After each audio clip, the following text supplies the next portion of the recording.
Chapitre 47. Le conseil des mousquetaires. Comme l'avait prévu Athos, le bastion n'était occupé que par une douzaine de morts, tant français que rochellois. Messieurs, dit Athos qui avait pris le commandement de l'expédition, tandis que Grimaud va mettre la table, commençons par recueillir les fusils et les cartouches.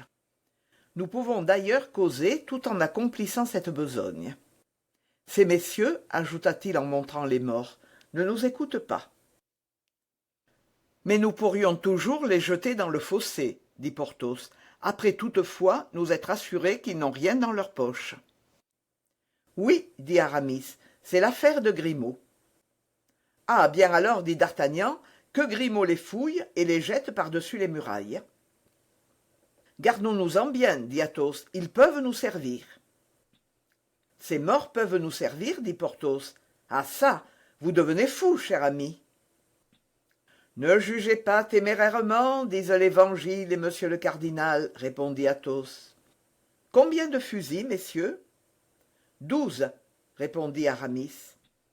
Combien de coups à tirer 100. C'est tout autant qu'il nous en faut. Chargeons les armes. Les 4 mousquetaires se mirent à la besogne. Comme ils achevaient de charger le dernier fusil, Grimaud fit signe que le déjeuner était servi.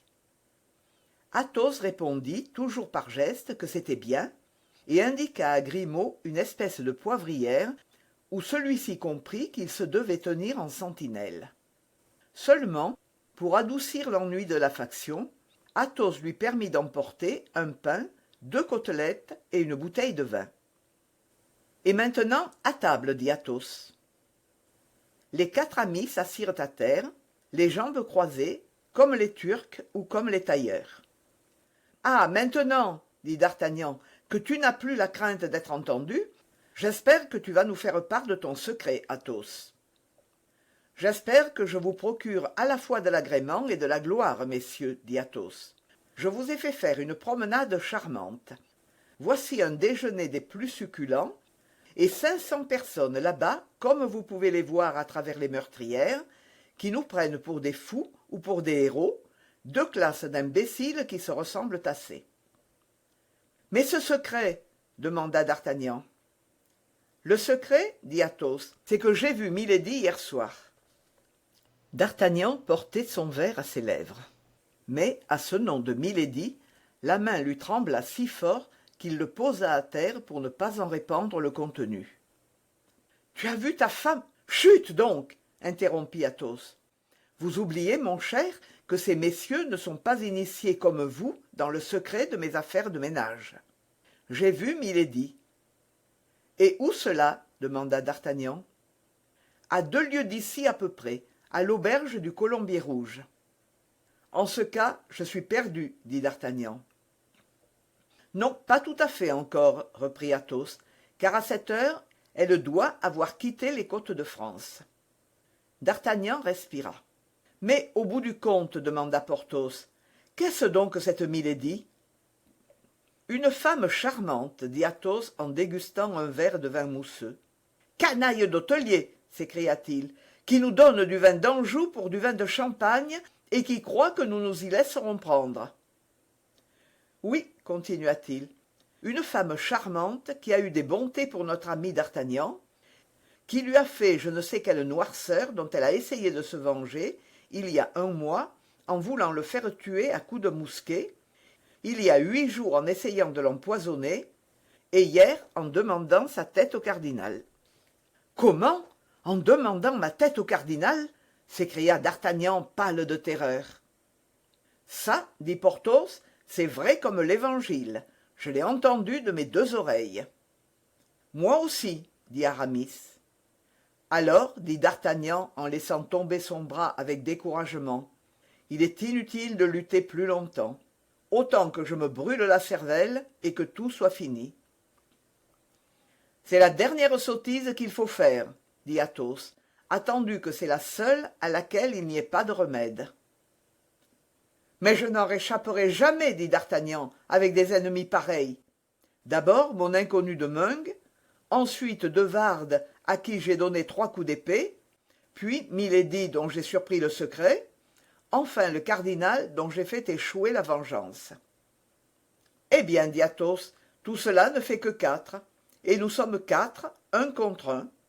Pardieu, si nous en croyons les signes que nous fait Grimaud, nous allons avoir affaire à un bien plus grand nombre de gens. Qu'y a-t-il, Grimaud? Considérant la gravité de la circonstance, je vous permets de parler, mon ami, mais soyez laconique, je vous prie. Que voyez-vous? Une troupe. De combien de personnes? De 20 hommes. Quels hommes? 16 pionniers, 4 soldats. À combien de pas sont-ils? À 500 pas. Bon, nous avons encore le temps d'achever cette volaille et de boire un verre de vin à ta santé, d'Artagnan. À ta santé, répétèrent Porthos et Aramis. Eh bien donc, à ma santé, quoique je ne croie pas que vos souhaits me servent à grand-chose. Bah, dit Athos, Dieu est grand, comme disent les sectateurs de Mahomet, et l'avenir est dans ses mains. Puis, avalant le contenu de son verre qu'il posa près de lui, Athos se leva nonchalamment, prit le premier fusil venu et s'approcha d'une meurtrière. Porthos, Aramis et d'Artagnan en firent autant. Quant à Grimaud, il reçut l'ordre de se placer derrière les 4 amis afin de recharger les armes.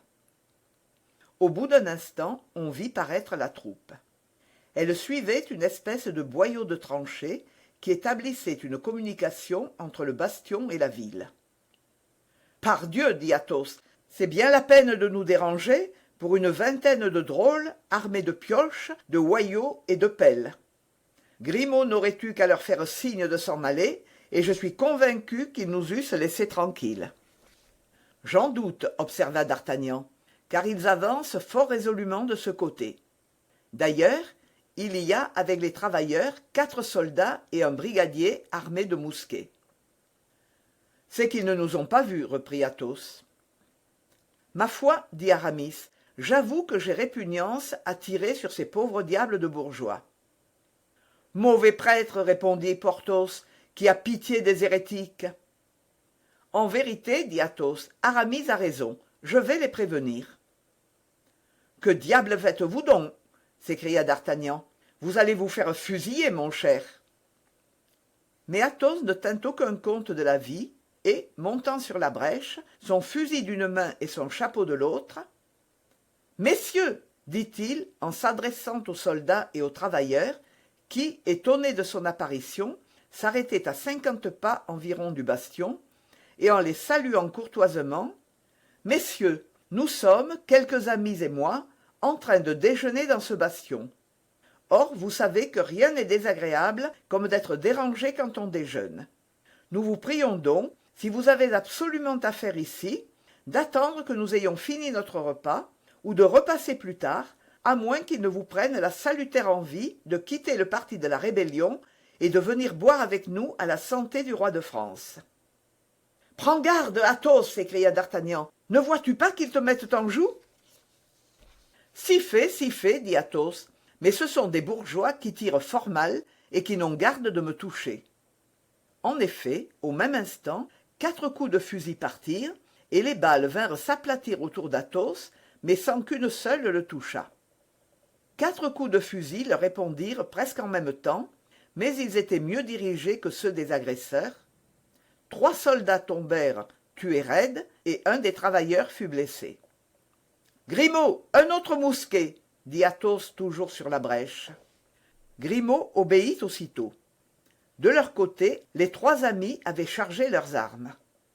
Une seconde décharge suivit la première. Le brigadier et 2 pionniers tombèrent morts, le reste de la troupe prit la fuite. « Allons, messieurs, une sortie, dit Athos. » Et les 4 amis, s'élançant hors du fort, parvinrent jusqu'au champ de bataille, ramassèrent les 4 mousquets des soldats et la demi-pique du brigadier, et, convaincus que les fuyards ne s'arrêteraient qu'à la ville, reprirent le chemin du bastion, rapportant les trophées de leur victoire. « Rechargez les armes, Grimaud, dit Athos, et nous, messieurs, reprenons notre déjeuner et continuons notre conversation. Où en étions-nous ? Je me le rappelle, dit d'Artagnan, qui se préoccupait fort de l'itinéraire que devait suivre Milady. « Elle va en Angleterre, répondit Athos. « Et dans quel but ?»« Dans le but d'assassiner ou de faire assassiner Buckingham. » D'Artagnan poussa une exclamation de surprise et d'indignation. « Mais c'est infâme !» s'écria-t-il. « Oh, quant à cela, dit Athos, je vous prie de croire que je m'en inquiète fort peu. Maintenant que vous avez fini, Grimaud, continua Athos, prenez la demi-pique de notre brigadier, attachez-y une serviette et plantez-la au haut de notre bastion, afin que ces rebelles de Rochelois voient qu'ils ont affaire à de braves et loyaux soldats du roi. » Grimaud obéit sans répondre. Un instant après, le drapeau blanc flottait au-dessus de la tête des quatre amis. Un tonnerre d'applaudissements salua son apparition. La moitié du camp était aux barrières. « Comment ?» reprit d'Artagnan. « Tu t'inquiètes fort peu qu'elle tue ou qu'elle fasse tuer Buckingham, mais le duc est notre ami. »« Le duc est anglais. Le duc combat contre nous. Qu'elle fasse du duc ce qu'elle voudra, je m'en soucie comme d'une bouteille vide. » Et Athos envoya à 15 pas de lui une bouteille qu'il tenait et dont il venait de transvaser jusqu'à la dernière goutte dans son verre. « Un instant, dit d'Artagnan, je n'abandonne pas Buckingham ainsi. Il nous avait donné de fort beaux chevaux. »« Et surtout de fort belles selles, » ajouta Porthos, qui, à ce moment même, portait à son manteau le galon de la sienne. Puis, observa Aramis, Dieu veut la conversion et non la mort du pécheur. Amen, dit Athos, et nous reviendrons là-dessus plus tard, si tel est votre plaisir. Mais ce qui, pour le moment, me préoccupait le plus, et je suis sûr que tu me comprendras, d'Artagnan, c'était de reprendre à cette femme une espèce de blanc-seing qu'elle avait extorqué au cardinal, et à l'aide duquel elle devait impunément se débarrasser de toi, et peut-être de nous. « Mais c'est donc un démon que cette créature !» dit Porthos en tendant son assiette à Aramis qui découpait une volaille. « Et ce blanc-seing, dit d'Artagnan, ce blanc-seing, est-il resté entre ses mains ? Non, il est passé dans les miennes. Je ne dirai pas que ce fut sans peine, par exemple, car je mentirais. Mon cher Athos, dit d'Artagnan, je ne compte plus les fois que je vous dois la vie. » « Alors, c'était donc pour venir près d'elle que vous nous avez quittés ?» demanda Aramis. « Justement. Et tu as cette lettre du cardinal ?» dit d'Artagnan. « La voici, » dit Athos, et il tira le précieux papier de la poche de sa casaque. D'Artagnan le déplia d'une main dont il n'essayait pas même de dissimuler le tremblement, et lut. « C'est par mon ordre et pour le bien de l'État que le porteur du présent a fait ce qu'il a fait. 5 décembre 1627, Richelieu. » « En effet, dit Aramis, c'est une absolution dans toutes les règles. »« Il faut déchirer ce papier !» s'écria d'Artagnan, qui semblait lire sa sentence de mort. « Bien au contraire, dit Athos, il faut le conserver précieusement, et je ne donnerai pas ce papier quand on le couvrirait de pièces d'or. »« Et que va-t-elle faire maintenant ?» demanda le jeune homme. « Mais, dit négligemment Athos, elle va probablement écrire au cardinal qu'un damné mousquetaire, nommé Athos, lui a arraché son sauf-conduit. Elle lui donnera dans la même lettre le conseil de se débarrasser, en même temps que de lui, de ses deux amis, Porthos et Aramis. Le cardinal se rappellera que ce sont les mêmes hommes qu'il rencontre toujours sur son chemin. Alors, un beau matin, il fera arrêter d'Artagnan, et pour qu'il ne s'ennuie pas tout seul, il nous enverra lui tenir compagnie à la Bastille. « Ah ça, mais, dit Porthos, il me semble que vous faites là de tristes plaisanteries, mon cher. »« Je ne plaisante pas, répondit Athos. »« Savez-vous, dit Porthos, que tordre le cou à cette damnée Milady serait un péché moins grand que de le tordre à ces pauvres diables de huguenots qui n'ont jamais commis d'autre crime que de chanter en français des psaumes que nous chantons en latin. »« Qu'en dit l'abbé ? demanda tranquillement Athos. « Je dis que je suis de l'avis de Porthos, répondit Aramis. « Et moi donc, fit d'Artagnan. « Heureusement qu'elle est loin, observa Porthos, car j'avoue qu'elle me gênerait fort ici. »« Elle me gêne en Angleterre aussi bien qu'en France, dit Athos. Elle me gêne partout, continua d'Artagnan. Mais puisque vous la teniez, dit Porthos, que ne l'avez-vous noyée, étranglée, pendue? Il n'y a que les morts qui ne reviennent pas. Vous croyez cela, Porthos? Répondit le mousquetaire avec un sombre sourire que d'Artagnan comprit seul. J'ai une idée, dit d'Artagnan. Voyons, dirent les mousquetaires.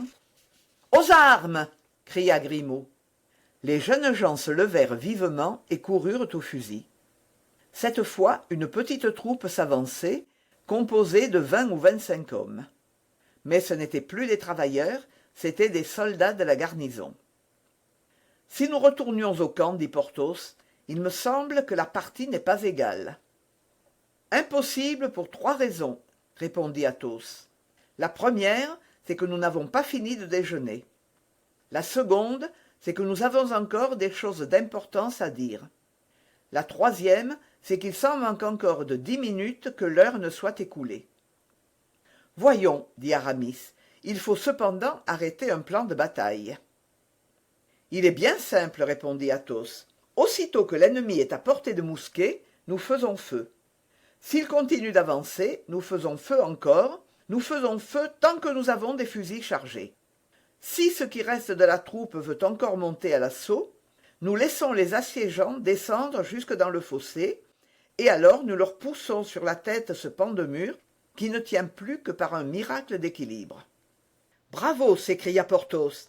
« Décidément, Athos, vous étiez né pour être général, et le cardinal, qui se croit un grand homme de guerre, est bien peu de choses auprès de vous. »« Messieurs, dit Athos, pas de double emploi, je vous prie.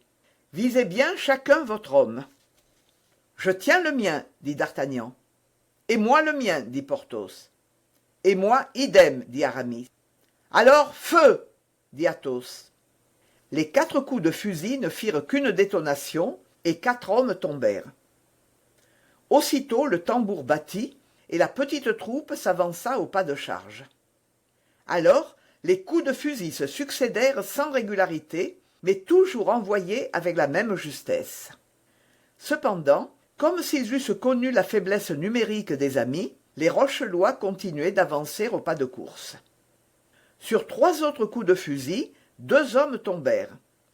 Mais cependant, la marche de ceux qui restaient debout ne se ralentissait pas. Arrivés au bas du bastion, les ennemis étaient encore 12 ou 15. Une dernière décharge les accueillit, mais ne les arrêta point. Ils sautèrent dans le fossé et s'apprêtèrent à escalader la brèche. « Allons, mes amis, dit Athos, finissons-en d'un coup. À la muraille, à la muraille !» Et les 4 amis, secondés par Grimaud, se mirent à pousser avec le canon de leurs fusils un énorme pan de mur qui s'inclina comme si le vent le poussait et, se détachant de sa base, tomba avec un bruit horrible dans le fossé. Puis on entendit un grand cri, un nuage de poussière monta vers le ciel, et tout fut dit. « Les aurions-nous écrasés depuis le premier jusqu'au dernier ?» demanda Athos. « Ma foi, cela m'en a l'air, dit d'Artagnan. »« Non, dit Porthos, en voilà 2 ou 3 qui se sauvent tout éclopés. » En effet, 3 ou 4 de ces malheureux, couverts de boue et de sang, fuyaient dans le chemin creux et regagnaient la ville. C'était tout ce qui restait de la petite troupe. Athos regarda à sa montre. « Messieurs, dit-il, il y a 1 heure que nous sommes ici, et maintenant le pari est gagné. Mais il faut être beau joueur. D'ailleurs, d'Artagnan ne nous a pas dit son idée. » Et le mousquetaire, avec son sang-froid habituel, alla s'asseoir devant les restes du déjeuner. « Mon idée ?» dit d'Artagnan. « Oui, vous disiez que vous aviez une idée, » répliqua Athos. « Ah, j'y suis, reprit d'Artagnan. Je passe en Angleterre une seconde fois, je vais trouver M. de Buckingham, et je l'avertis du complot tramé contre sa vie. »« Vous ne ferez pas cela, d'Artagnan, » dit froidement Athos. « Et pourquoi cela? Ne l'ai-je pas fait déjà? » ?»« Oui, mais à cette époque nous n'étions pas en guerre. À cette époque, M. de Buckingham était un allié et non un ennemi. Ce que vous voulez faire serait taxé de trahison. » D'Artagnan comprit la force de ce raisonnement et se tut. « Mais, dit Porthos, il me semble que j'ai une idée à mon tour. Silence pour l'idée de monsieur Porthos, dit Aramis. Je demande un congé à monsieur de Tréville sous un prétexte quelconque que vous trouverez. Je ne suis pas fort sur les prétextes, moi. Milady ne me connaît pas. Je m'approche d'elle sans qu'elle me redoute, et lorsque je trouve ma belle, je l'étrangle. Eh bien, dit Athos, je ne suis pas très éloigné d'adopter l'idée de Porthos. Fi donc, dit Aramis, tuer une femme? Non, tenez, moi j'ai la véritable idée. Voyons votre idée, Aramis, demanda Athos, qui avait beaucoup de déférence pour le jeune mousquetaire. Il faut prévenir la reine. Ah, ma foi, oui, s'écrièrent ensemble Porthos et D'Artagnan. Je crois que nous touchons au moyen. Prévenir la reine, dit Athos, et comment cela?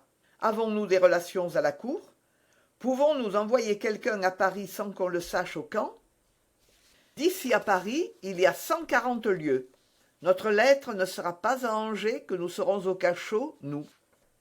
Quant à ce qui est de faire remettre sûrement une lettre à Sa Majesté, proposa Aramis en rougissant, moi je m'en charge. Je connais à Tours une personne à droite. Aramis s'arrêta en voyant sourire Athos. Eh bien, vous n'adoptez pas ce moyen, Athos, dit D'Artagnan. Je ne le repousse pas tout à fait, dit Athos, mais je voulais seulement faire observer à Aramis qu'il ne peut quitter le camp, que tout autre qu'un de nous n'est pas sûr, que 2 heures après que le messager sera parti, tous les capucins, tous les alguazils, tous les bonnets noirs du cardinal sauront votre lettre par cœur et qu'on arrêtera, vous et votre adroite personne. Sans compter, objecta Porthos, que la reine sauvera M. de Buckingham, mais ne nous sauvera pas du tout, nous autres. Messieurs, dit D'Artagnan, ce qu'objecte Porthos est plein de sens. Ah ah! Que se passe-t-il donc dans la ville, dit Athos. On bat la générale. Les 4 amis écoutèrent, et le bruit du tambour parvint effectivement jusqu'à eux. Vous allez voir qu'ils vont nous envoyer un régiment tout entier, dit Athos. Vous ne comptez pas tenir contre un régiment tout entier, dit Porthos. Pourquoi pas, dit le mousquetaire, je me sens en train, et je tiendrais devant une armée si nous avions seulement eu la précaution de prendre une 12aine de bouteilles en plus. Sur ma parole, le tambour se rapproche, dit D'Artagnan. Laissez-le se rapprocher, dit Athos. Il y en a pour un quart d'heure de chemin d'ici à la ville, et par conséquent de la ville ici. C'est plus de temps qu'il ne nous en faut pour arrêter notre plan. Si nous nous en allons d'ici, nous ne retrouverons jamais un endroit aussi convenable. Et tenez, justement, messieurs, voilà la vraie idée qui me vient. Dites alors. Permettez que je donne à Grimaud quelques ordres indispensables. Athos fit signe à son valet d'approcher. Grimaud, dit Athos, en montrant les morts qui gisaient dans le bastion, vous allez prendre ces messieurs, vous allez les dresser contre la muraille, vous leur mettrez leur chapeau sur la tête et leur fusil à la main.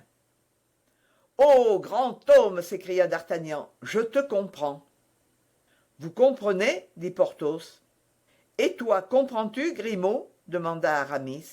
Grimaud fit signe que oui. C'est tout ce qu'il faut, dit Athos. Revenons à mon idée. Je voudrais pourtant bien comprendre, observa Porthos. C'est inutile. Oui, oui, l'idée d'Athos, dirent en même temps D'Artagnan et Aramis. Cette Milady, cette femme, cette créature, ce démon a un beau-frère, à ce que vous m'avez dit, je crois, D'Artagnan. Oui, je le connais beaucoup même, et je crois aussi qu'il n'a pas une grande sympathie pour sa belle-sœur. Il n'y a pas de mal à cela, répondit Athos, et il la détesterait que cela n'en vaudrait que mieux. En ce cas, nous sommes servis à souhait. Cependant, dit Porthos, je voudrais bien comprendre ce que fait Grimaud. Silence, Porthos, dit Aramis. Comment se nomme ce beau-frère? Lord de Winter. Où est-il maintenant? Il est retourné à Londres au premier bruit de guerre. Eh bien, voilà justement l'homme qu'il nous faut, dit Athos. C'est celui qu'il nous convient de prévenir. Nous lui ferons savoir que sa belle-sœur est sur le point d'assassiner quelqu'un, et nous le prierons de ne pas la perdre de vue. Il y a bien à Londres, je l'espère, quelque établissement dans le genre des Madelonnettes ou des filles repenties. Il y fait mettre sa belle-sœur, et nous sommes tranquilles. Oui, dit d'Artagnan, jusqu'à ce qu'elle en sorte. Ah, ma foi, reprit Athos, vous en demandez trop, d'Artagnan. Je vous ai donné tout ce que j'avais, et je vous préviens que c'est le fond de mon sac. Moi, je trouve que c'est ce qu'il y a de mieux, dit Aramis. Nous prévenons à la fois la reine et lord de Winter. Oui, mais par qui ferons-nous porter la lettre à Tours et la lettre à Londres? Je réponds de Bazin, dit Aramis. Et moi de Planchet, continua d'Artagnan. En effet, dit Porthos, si nous ne pouvons nous absenter du camp, nos laquais peuvent le quitter. Sans doute, dit Aramis, et dès aujourd'hui nous écrivons les lettres, nous leur donnons de l'argent et ils partent. Nous leur donnons de l'argent, reprit Athos. Vous en avez donc de l'argent? Les quatre amis se regardèrent, et un nuage passa sur les fronts qui s'étaient un instant éclaircis. Alerte! Cria d'Artagnan. Je vois des points noirs et des points rouges qui s'agitent là-bas. Que disiez-vous donc d'un régiment, Athos? C'est une véritable armée. Ma foi, oui, dit Athos, les voilà. Voyez-vous les sournois qui venaient sans tambour ni trompette? Ah ah! Tu as fini, Grimaud? Grimaud fit signe que oui, et montra une douzaine de morts qu'il avait placés dans les attitudes les plus pittoresques, les uns au port d'armes, les autres ayant l'air de mettre en joue, les autres l'épée à la main. Bravo, reprit Athos, voilà qui fait honneur à ton imagination. C'est égal, dit Porthos, je voudrais cependant bien comprendre. Décampons d'abord, interrompit d'Artagnan, tu comprendras après. Un instant, messieurs, un instant, donnons le temps à Grimaud de desservir. Ah, dit Aramis, voici les points noirs et les points rouges qui grandissent fort visiblement, et je suis de l'avis de d'Artagnan. Je crois que nous n'avons pas de temps à perdre pour regagner notre camp. Ma foi, dit Athos, je n'ai plus rien contre la retraite. Nous avions parié pour 1 heure, nous sommes restés 1 heure et demie. Il n'y a rien à dire. Partons, messieurs, partons. Grimaud avait déjà pris les devants avec le panier et la desserte. Les quatre amis sortirent derrière lui et firent une dizaine de pas. « Eh !» s'écria Athos, « que diable faisons-nous, messieurs ?» « Avez-vous oublié quelque chose ?» demanda Aramis. « Et le drapeau, morbleu! Il ne faut pas laisser un drapeau aux mains de l'ennemi, même quand ce drapeau ne serait qu'une serviette. » Et Athos s'élança dans le bastion, monta sur la plate-forme et enleva le drapeau. Seulement, comme les Rochelois étaient arrivés à portée de mousquet, ils firent un feu terrible sur cet homme qui, comme par plaisir, allait s'exposer aux coups. Mais on eût dit qu'Athos avait un charme attaché à sa personne, les balles passèrent en sifflant tout autour de lui, pas une ne le toucha. Athos agita son étendard en tournant le dos aux gens de la ville et en saluant ceux du camp. Des deux côtés de grands cris retentirent, d'un côté des cris de colère, de l'autre des cris d'enthousiasme. Une seconde décharge suivit la première, et 3 balles, en la trouant, firent réellement de la serviette un drapeau. On entendit les clameurs de tout le camp qui criaient « Descendez! Descendez !» Athos descendit. Ses camarades, qui l'attendaient avec anxiété, le virent paraître avec joie. « Allons, Athos, allons !» dit d'Artagnan. « Allongeons, allongeons ! Maintenant que nous avons tout trouvé, excepté l'argent, il serait stupide d'être tué. » Mais Athos continua de marcher majestueusement, quelque observation que pussent lui faire ses compagnons, qui, voyant toute observation inutile, réglèrent leurs pas sur le sien. Grimaud et son panier avaient pris les devants et se trouvaient tous deux hors d'atteinte. Au bout d'un instant, on entendit le bruit d'une fusillade enragée. « Qu'est-ce que cela » demanda Porthos. « Et sur quoi tire-t-il » ?»« Je n'entends pas siffler les balles et je ne vois personne. »« Il tire sur nos morts, » répondit Athos. « Mais nos morts ne répondront pas. » Justement, alors ils croiront à une embuscade, ils délibéreront. Ils enverront un parlementaire, et quand ils s'apercevront de la plaisanterie, nous serons hors de la portée des balles. Et voilà pourquoi il est inutile de gagner une pleurésie en nous pressant. Oh, je comprends, s'écria Porthos émerveillé. C'est bien heureux, dit Athos en haussant les épaules. De leur côté, les Français, en voyant revenir les quatre amis au pas, poussaient des cris d'enthousiasme. Enfin, une nouvelle mousquetade se fit entendre, et cette fois, les balles vinrent s'aplatir sur les cailloux autour des quatre amis et siffler lugubrement à leurs oreilles. Les Rochelois venaient enfin de s'emparer du bastion. « Voici des gens bien maladroits, dit Athos. Combien en avons-nous tué? 12 ou 15? Combien en avons-nous écrasé? 8 ou 10. Et en échange de tout cela, pas une égratignure? Ah, si fait. Qu'avez-vous donc là à la main, d'Artagnan? Du sang, ce me semble. Ce n'est rien, dit d'Artagnan. Une balle perdue? Pas même. Qu'est-ce donc alors? Nous l'avons dit, Athos aimait d'Artagnan comme son enfant, et ce caractère sombre et inflexible avait parfois pour le jeune homme des sollicitudes de père. Une écorchure, reprit d'Artagnan. Mes doigts ont été pris entre deux pierres, celle du mur et celle de ma bague. Alors la peau s'est ouverte. Voilà ce que c'est que d'avoir des diamants, mon maître, dit dédaigneusement Athos. Ah, ça, mais, s'écria Porthos, il y a un diamant, en effet. Et pourquoi diable alors, puisqu'il y a un diamant, nous plaignons-nous de ne pas avoir d'argent? Tiens, au fait, dit Aramis.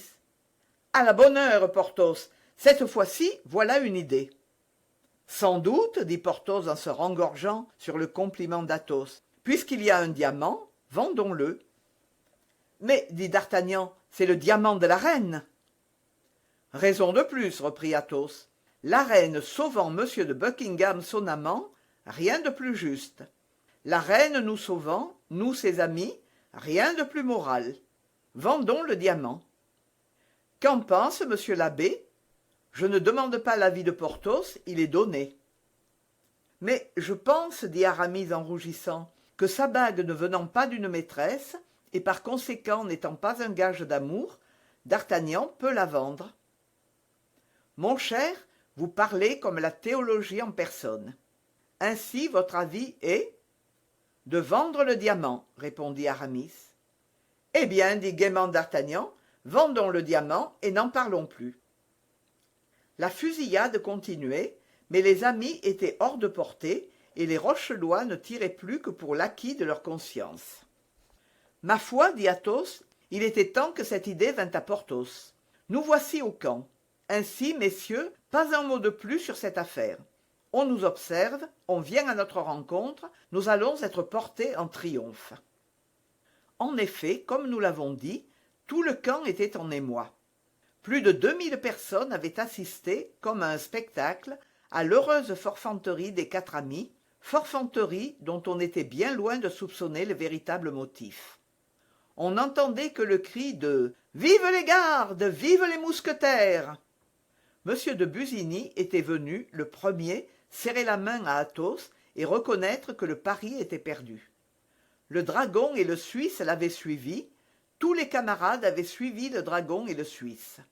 C'étaient des félicitations, des poignées de main, des embrassades à n'en plus finir, des rires inextinguibles à l'endroit des Rochelois, enfin un tumulte si grand que M. le cardinal crut qu'il y avait émeute et envoya la Houdinière, son capitaine des gardes, s'informer de ce qui se passait.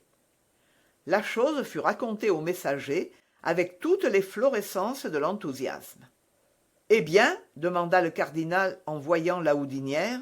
« Eh bien, monseigneur, dit celui-ci, ce sont 3 mousquetaires et un garde qui ont fait le pari avec M. de Busigny d'aller déjeuner au bastion Saint-Gervais et qui, tout en déjeunant, ont tenu là 2 heures contre l'ennemi et ont tué je ne sais combien de Rochelois.